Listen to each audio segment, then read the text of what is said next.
Essa é a primeira mensagem de uma série que nós queremos trazer até você uma palavra de fé, uma palavra de esperança, falando sobre o Evangelho simples do Senhor Jesus às pessoas com o coração aberto e sedentos pela sua palavra.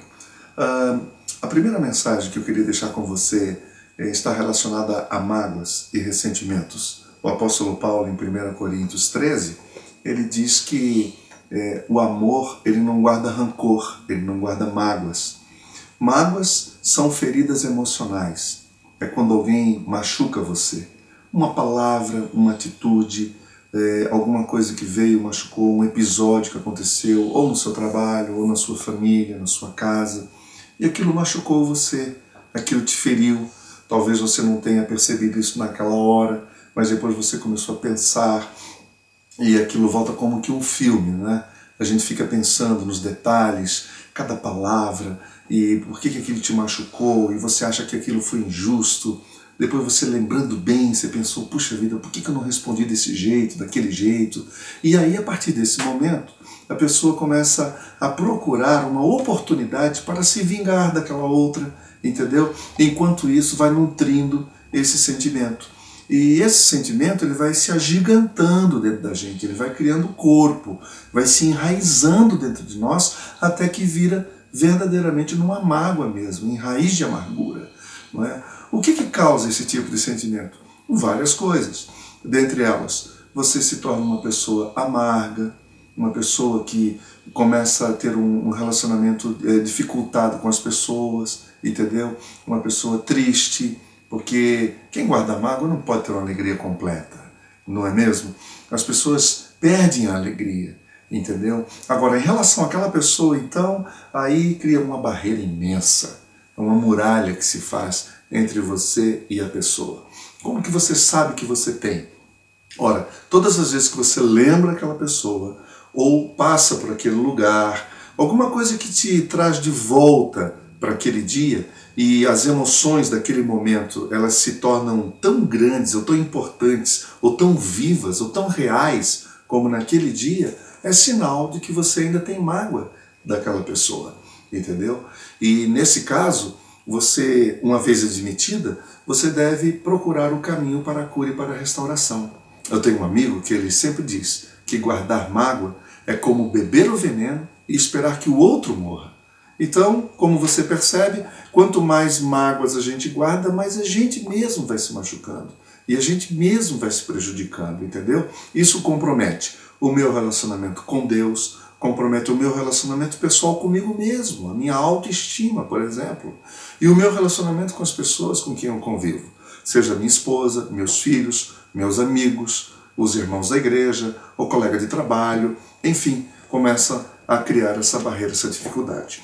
Quando isso chega nesse nível, a gente não quer encontrar as pessoas. Você não quer falar com as pessoas, entendeu? E isso começa agora a cercear a sua liberdade. É quando a gente começa a ficar sequestrado por essas pessoas que nos magoaram e que nos feriram. Você não quer contato com elas, você não quer lembrar o nome delas, entendeu? Você não quer estar com elas. Você não tem mais prazer e alegria em estar com essas pessoas que te machucaram, muito pelo contrário. Se você tiver, às vezes, a oportunidade de descontar, de se vingar, ou de fazer justiça com as próprias mãos, você vai fazer.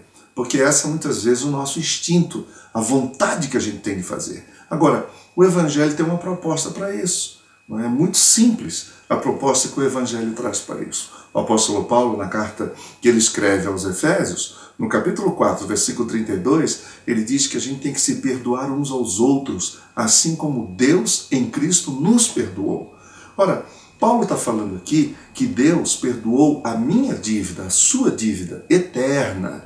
Agora estamos falando de pecado mesmo, o pecado que me separou de Deus. E para que isso fosse solucionado, o Senhor Deus mandou seu Filho para morrer em meu lugar.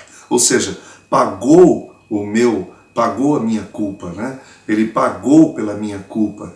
E aí ele aplacou a ira de Deus, removendo todo o peso do pecado sobre a minha vida. Ou seja, me perdoando, me redimindo, não é? Pagando uma dívida que para mim era impagável.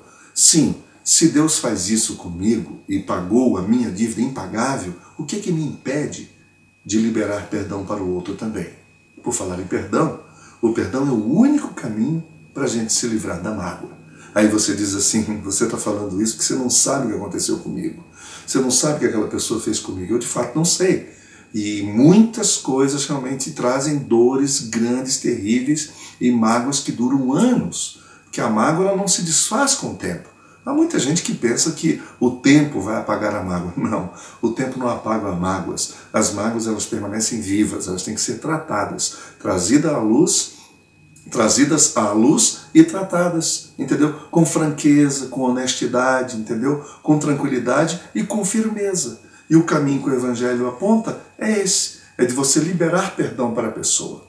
Quando você libera perdão para a pessoa, aquele aguilhão, aquele ferrão, deixa de sugar a tua vida, a tua energia e a tua paz interior, entendeu? Você não tem que se sentir bem, você não tem que esperar as coisas melhorarem para que depois você possa chegar na pessoa e liberar perdão para ela. Não, faça isso por fé. Essa é uma atitude de fé.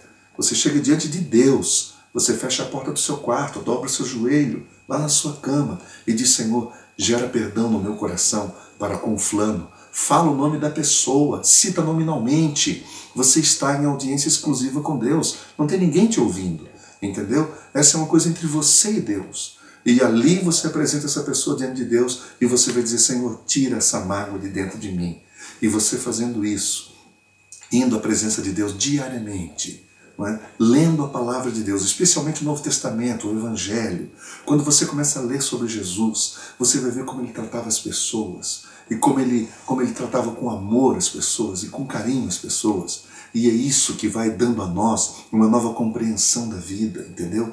A gente vai vendo a vida de maneira diferente. A gente descobre que nós também somos falhos, nós também não somos perfeitos. Você certamente já pisou na bola com alguém, assim como eu, entendeu? Talvez na sua vida você já tenha machucado pessoas e isso nunca foi acertado.